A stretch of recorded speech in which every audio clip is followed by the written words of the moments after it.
Okay, thank you so much for the organizer, and welcome to this keynote presentation where I'm going to discuss about innovating the digital economy, trend, challenges, and opportunities.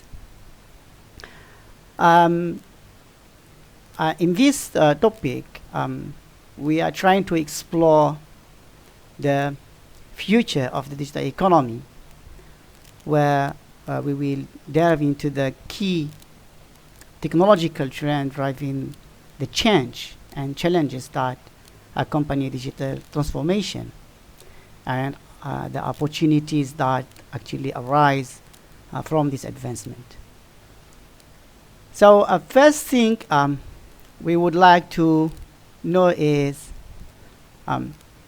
what is digital economy? So as we know all, digital economy refers to an economy that is primarily based on digital computing technologies, where it encompasses a broad range of economic activities that use digital information and knowledge as a key factors of production. And when we talk about the impact, the digital economy is actually distinguished by its rapid growth and pervasive impact across various sectors, where it revolutionized how actually business operate, innovate, and compete. And it has a significant where it is a crucial for navigating this complex interconnected global market and capitalizing on the opportunities that digital economy represent or present. So as we delve into the trend, challenges, and opportunities of this evolving landscape, it becomes evident that embracing digital economy, digital information, is very essential for staying competitive in a global market and also to foster sustainable economic growth. So if we go back to the historical approach, the concept of digital economy emerged in the mid of 90s, where it marked a significant shift in how economic activities are conducted. And in this period, it was characterized by the proliferation of the internet and the advancement of information and communication technologies that we know is the ICT.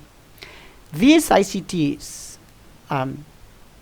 fundamentally altered traditional economic models. So the term digital economy, I can say, first was introduced in 1995, reflecting the growing importance of digital technologies in driving economic growth. But in the early stage of this digital economy were marked by the rise of e-commerce. And there, if most of us know, start with Amazon, the expansion of internet access, and the increasing digitalization of business process. But today, the current digital economy situation continues to grow and integrating new technologies, more than e-commerce, but also artificial intelligence, blockchain technologies, Internet of Things, and all these further transform industries and reshape the global trade.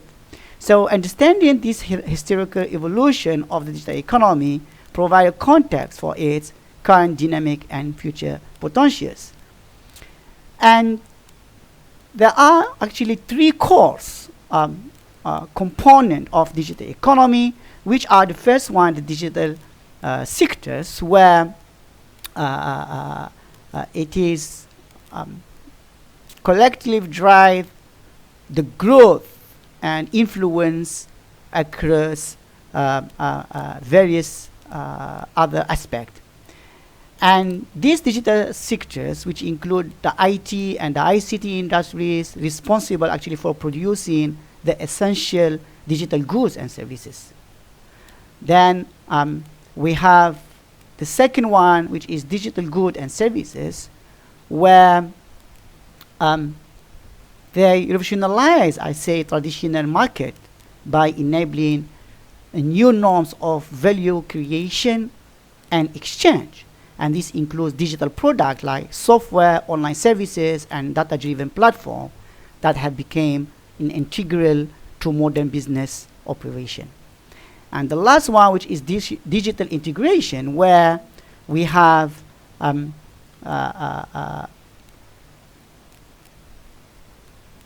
it's led to the emergence, I say, of new business models, such as the platform economy, which leverage big data, algorithm, and advanced computing power to create dynamic, scalable solutions that disrupt traditional industries. So these are the three components that are the core for digital economy. Again, we need to have also enabling technologies that actually make this digital economy works. So digital economy is propelled by 3 or 4 that we call enabling technologies. The first one, what we say artificial intelligence, where stand out as transformative force, where it enables machines to learn, adapt, and perform tasks that traditionally require human intelligence. We have now several AI that help us to be productive, including ChatGPT, Gemini, and so on. Then the second, we have Internet of Things, which is another critical technology that connect billions of devices and sensors globally, and this enable us real-time data collection and to monitor and manage across various industries. Then we have another third enabler is computer or cloud computing, where provide scalable on-demand infrastructure that power the digital economy. And just now, our CA professor just now talk about the on-demand and how this e-healing or its work or come up with another model that integrate all, the services or e-services. So this cloud computing can, make the process of doing business more seamless, and allow us also to analyze a vast amount of data without the need for the extensive on-premises hardware as previously was to be. Then we have the last enabler is the augmented reality and the virtual reality, where are opening new possibilities in the areas such as retail, education, and entertainment by creating an immersive, interactive experiences. So this smart manufacturing driven by automation and advanced robotic is transforming also the production process and enable precision and reducing costs. So this is a need in order to move for the digital economy. So what is the global trend in digital economy after we understand the basic? So the first thing, we have digitalization, where digital economy is experiencing rapid growth worldwide, where it's characterized by several global trends that are shaping its future. And one of the most significant trends is that increasing this digitalization of economies, where digital technologies are becoming integrated to economic activities across all sectors. Then we have these leading countries that leading that digitalization, including Singapore, Sweden, USA, where they have a strong digital infrastructure. And these countries actually also, they are ranked highly in various digital economy indices like Digital Economy and Society Index, DESI, DIGIX, and Network readiness index.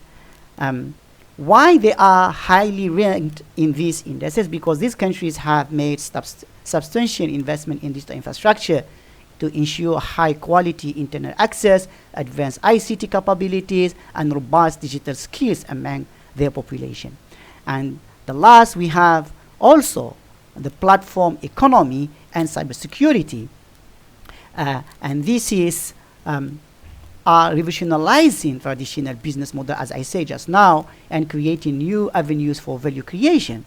So the shift toward a platform-based economy actually is particularly evident in industries like retail, finance, transportation, where companies leverage data and digital network to connect consumers and service providers in real time. And actually, just now in the previous speaker, we have seen real scenarios on that.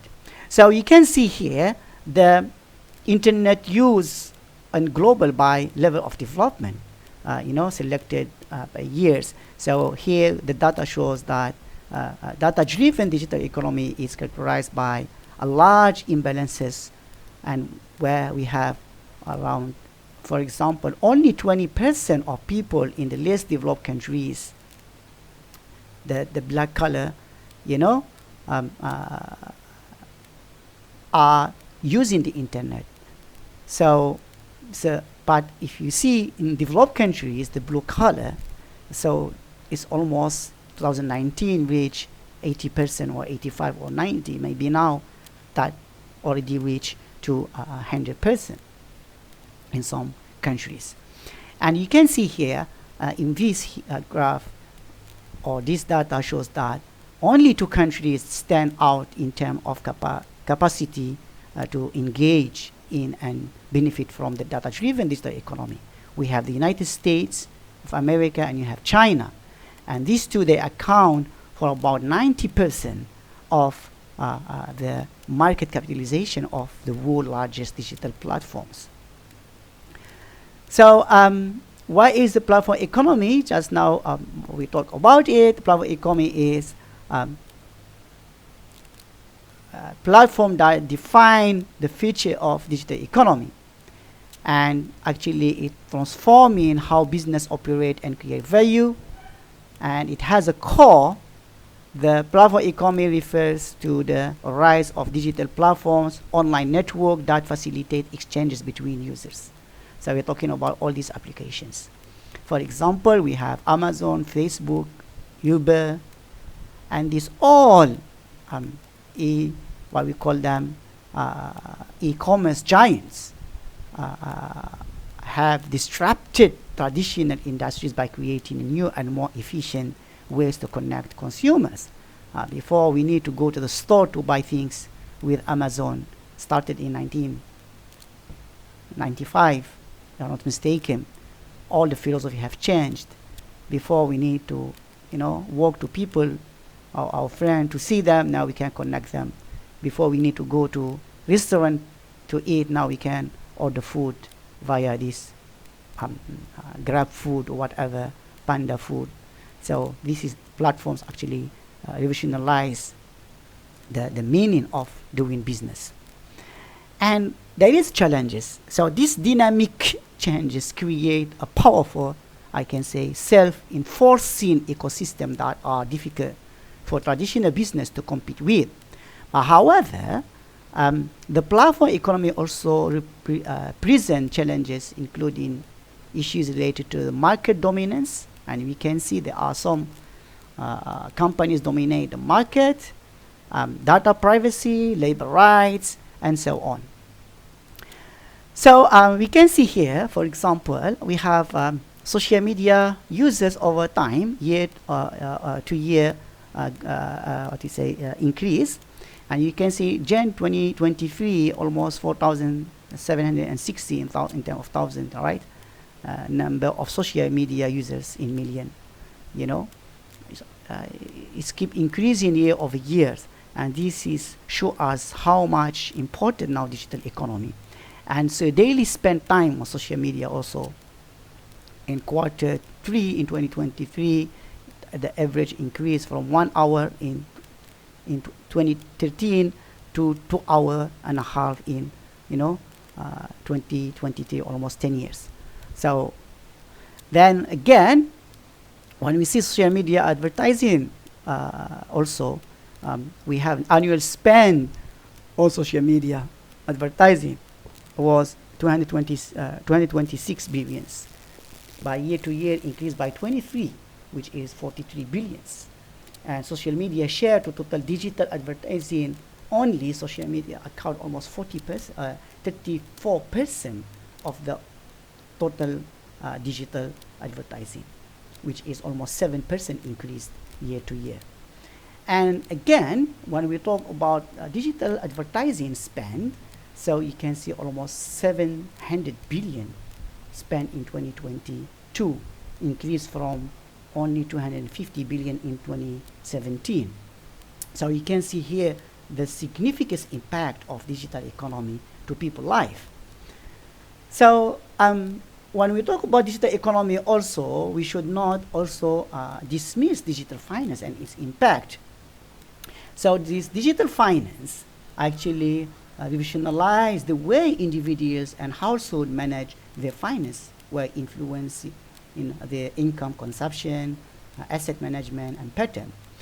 And also in emerging economies, where digital finance has proven to be a powerful tool to poverty eradication by enhancing financial inclusion and access to financial services. An example here, China, where the development of digital finance had led to increased household income and consumption, as well as a greater finance asset holding. And I personally went to China several times and see how China succeeded in digitalizing its economy and how people benefited from that. But however, also, always we have challenges. So here, the rapid expansion of digital finance also poses challenges, including issues related to fairness, efficiency, and the potential for exacerbating inequalities if the access to this digital finance is uneven. So many people, they have less or lack access to internet. So many people, they are still illiterate, about digitalization. So they may be excluded from this economy. And here, some data about digital finance in developing world that could have a great impact on people. So we can see digital finance could provide access to almost 1.6 billion and bank people. More than half of them are women. And again, we may have 2.1 trillion of loans to individuals and small business could be also made substantially. And those can be as providers gain newfound ability access credit risk for a wider pool of borrowers. And also government, you can see, almost could gain 110 billion per year by reducing leakage in public spending and tax collection. So I can say providers of financial services would benefit too also, and they stand to save around 400 maybe to 500 billion annually in direct cost by shifting from traditional to digital accounts. Then we have the use of online financial services here between the male and female, and this you see across the range. So you can see even those who are between the bracket of 55 to 64 years old, they have the highest, almost 55%, of the total usage. And always you can see here male are more in terms of access to these online financial services. Then also I talk about digital banking platform market, and you can see investing in or accessing to this digital banking platform market has increased from only 11% in 2024 and projected to increase to 30% by 2033, which is 10 years from now. So almost 3 times of the original one. So what is the challenges in the digital economy? So the first one, while the digital economy offers numerous benefits in real life, it also represents a significant challenge that must be addressed to ensure sustainable and inclusive growth. And one primary one is that digital divide, where disparities in access to digital technologies and infrastructure can exacerbate existing inequalities, as I explained. Second thing that all know about is cybersecurity, which is vulnerability to threat and breaches of our privacy.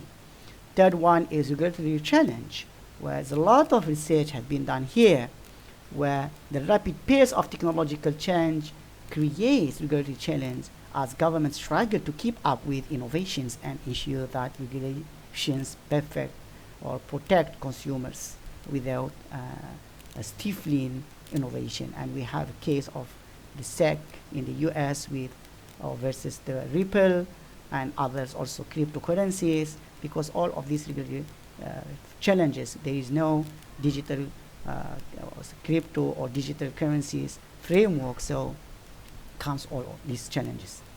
Then we have also privacy concerns, where the vast amount of data generated and collected in the digital economy raise the question about how to protect individuals' rights and maintain trust in digital platform.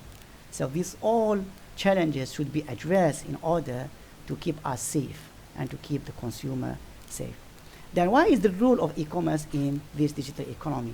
So as I say, the e-commerce is the cornerstone of digital economy. If there is no e-commerce, there is no digital economy. And this e-commerce is transforming how goods and services are bought and sold across the globe. And with the rise of online platforms, consumers have unprecedented access to a vast array of products and services, where it offers usually a lower prices and with a greater convenience. With one click, you can choose whatever you like, and you can compare the price and so on.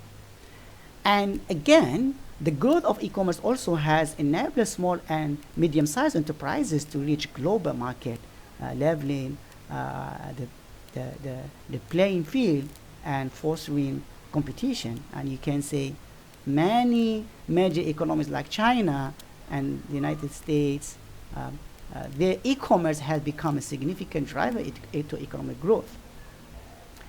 And the third one, so we talk about the expansion of e-commerce also presents a challenge, including the need for a robust logistic and supply chain management, the impact on traditional retail businesses, and concern about consumer privacy and data security. Why? Because as e-commerce continues to evolve, businesses also must adapt to changing consumer preferences, technological advancement. And these rapid changes may also have make difficulties to businesses to adapt to all these changes in real time. So you can see here an overview of the consumer good and of e-commerce. So we have 4.11 billions year-on-year change, around 8%. And we have, this is the number of people purchasing consumer goods via online channels. And estimated total on-year spend on online, it was 3.59 trillions, which is less 6.5% from the last year. We have average annual revenue per consumer 873, and we have a share of 2022 consumer goods e-commerce spend attributable to purchases made via mobile phone, 59.8%, and we have the online purchases versus total consumer goods purchase value across all retail channels is 17%. So it's a huge number and is also continue to growing. And also here we have e-commerce consumer goods categories, where we have fashion, almost 870 billion, we have electronics, 765 billion, and so on. So it's a huge numbers, and it's a promising market. What is the impact on global competitiveness? So the first one, digital transformation, where it enhances efficiency, and new business models, and so on. And here, digital transformation will enable economies to enhance their operation efficiency, create product and services, and engage in consumers with a more personalized way. Now you can buy and you can personalize your product, you know. And this transformation is not just about adopting new technologies, but also about rethinking business model. And there are so many companies over the world, especially in China, they are actually bringing new models of doing business. Then we have this national competitiveness, where digital transformation influencing this national competitiveness with countries that invest in digital infrastructure, education, innovation, ecosystem, gain a competitive edge in the global market. Then again, the uneven pace of digital adoption across countries and regions can also lead disparities in economic performance and development. And to remain competitive, business and government actually must prioritize digital skills development and foster innovation. So we can see here, for example, the 10 most competitive ranking. We have Singapore number 1 in 2024. We have Switzerland, Denmark, Ireland, US, then followed by China. Then we have South Asian countries like Thailand, Indonesia, Malaysia, and Philippines. So you can see that this innovation and lead to competitiveness. Competitiveness means that you can have a better market share. And this is where these developing countries should invest also, where digital economy also lead to economic development. So digital economy is a key driver to economic development, where it offers new avenues for growth, job creation, productivity improvement. So when we integrate digital technology into various sectors of economy, so economies can also achieve a significant efficiency gain, reduce cost. And in developing countries, digitalization also can serve as a catalyst for economic transformation, enabling them to leapfrog traditional development stages and compete more effectively in the global market. I give an example here. A digital platform can connect rural farmers to a global market. Mobile banking can also provide financial services to unbanked, and e-learning platform also can expand our education. China have done very well in this leapfrogging to reach what is now the digital economy stage. So again, the benefit of this digital economy also are not automatic, but also it must achieve an inclusive growth require targeted policies and address infrastructure gaps, enhance digital literacy, and promote entrepreneurship. If we don't promote entrepreneurship, then it will be very difficult for these less developed countries to catch up. So we can see here how China leapfrogged the United States and other European countries. In only 2012, China was below United States of America, but now the gap is huge. E-commerce as a share of the total retail values of China is very high. And also we can see also here, for example, Chinese and non-bank online payment also pass consumption spending on debit card. You can see this is a no-bank online payment for 2015 already passed the consumption expenditure on debit card. So that is a huge achievement, where Alipay is the main contributor here. So also, if I talk about China or digital finance in China, so we have the adoption of digital finance, mobile payment, and peer-to-peer lending, where China, this digital finance landscape provide a compelling case. So we can see over the past, for example, China has seen a rapid adoption in this type of digital finance platform. And this innovation also have expanded access to financial services, particularly in rural and underserved area and population. Then we have also, this is contributed to poverty reduction, as I explained, economic stability, and increased financial inclusion. But again, as other countries look to replicate the China success in digital finance, it is essential to learn from its experience and develop regulatory framework that balance innovation and consumer protection and financial stability. So in this case study, where we highlight the transformative potential of digital finance and underscores the importance of supportive policy environment in achieving sustainable economic development. Because if you don't have a regulatory framework or an efficient regulatory framework, then a lot of issues related to security, related to cybersecurity would emerge. So we can see here approximately mobile payment user in China keep increasing, reach almost 713 what we say millions. And also we can see in the blue one number of population and the changes here. Also, most used online payment service in China, we have Alipay and we have WeChat Pay in the second. Then you have Union Pay and so on. They are all contributing to the economy. So what is the future of work in digital economy? So first, digital economy is profoundly altering the nature of work, reshaping the job market and changing the skills required to success in the workforce. First, the automation, artificial intelligence, and digital platform are transforming industries, leading to the displacement of some of the job. And this leads us to automated machines, where there is a growing demand for digital skills, creativity, and complex problem-solving abilities. So we need to rescale and upscale our workforce, and also lead us to gig economy, where it enables by digital platforms also exchange employment patterns, offering greater flexibility for people, to work as they want.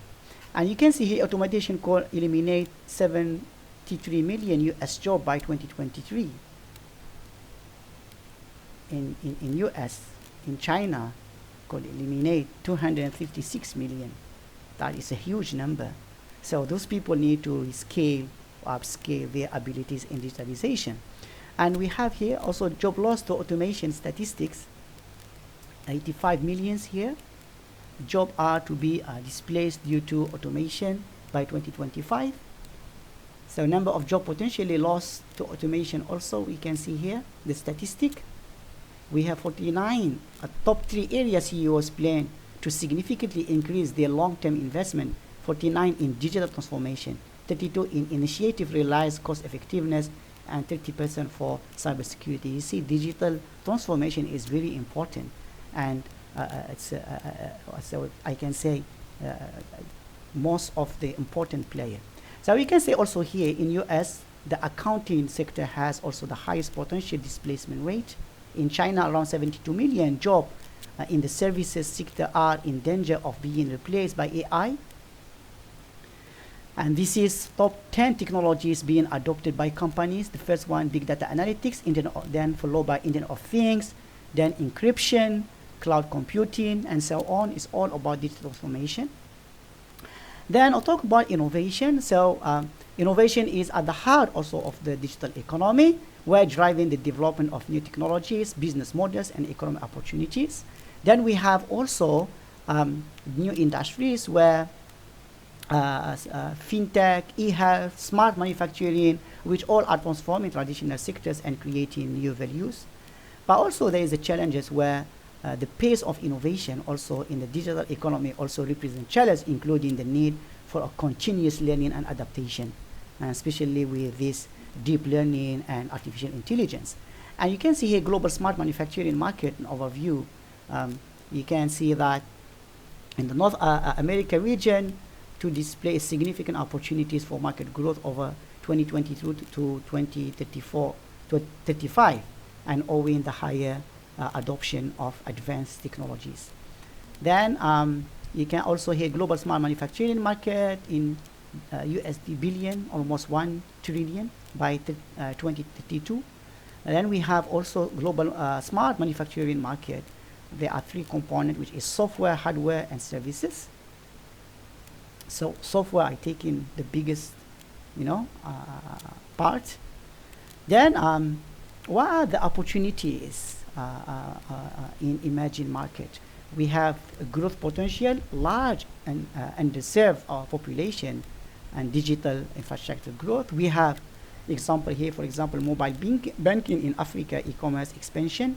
But also we have a challenge of infrastructure and digital literacy and regulatory barriers. So we can see here, for example, if this is in Africa, smartphone shipment estimate, see it was the growth increasing, so reaching almost 20% or 25 to 30%, year to year. So diverging trend in the African smartphone market have led to the thriving of North Africa, while Sub-Saharan Africa faces challenges on that. And also we have potential of mobile payment in Africa, like in Kenya, 84% of internet users using mobile payment, Morocco only 9%. Then we have e-commerce in Africa, also annual revenue is increasing from 2017 from 7.7% to 42% in 2024. Then we have also in e-commerce in Africa, the size of user base increasing from 138 million people were shopped online in Africa in 2017. Now over 500 million shopped online in 2024, and also going to increase to almost 520 in 2025. So as an policy implication recommendation, we say that rapid development of the digital economy represent both opportunities and challenges for policymakers, where they need to navigate a complex landscape of technological change. And this economic disruption and social transformation is the core. So effective policy responses actually are essential to ensure that the benefit of the digital economy are widely shared, and that its challenges are addressed in a fair and equitable manner. And if I say here, the key policy priorities for me include investing in digital infrastructure first, particularly in underserved regions, to ensure that all citizens have this access to the benefit of digitalization. And here government must also prioritize digital literacy and also education, and they need to also equip citizens with skills needed to participate in the digital economy and adapt to it. Additionally, there is a need for a regulatory framework that protect consumer privacy and security while fostering innovation and competition in the digital marketplace. And the last, also, policymakers must also consider the broader social impact of digitalization, including its effect on the income inequality, job displacement, and social cohesion. And when we adopt a holistic approach to digital policy, government also can create an enabling environment that support innovation, promote economic growth, and ensure that the benefit of the digital economy are broadly distributed across society.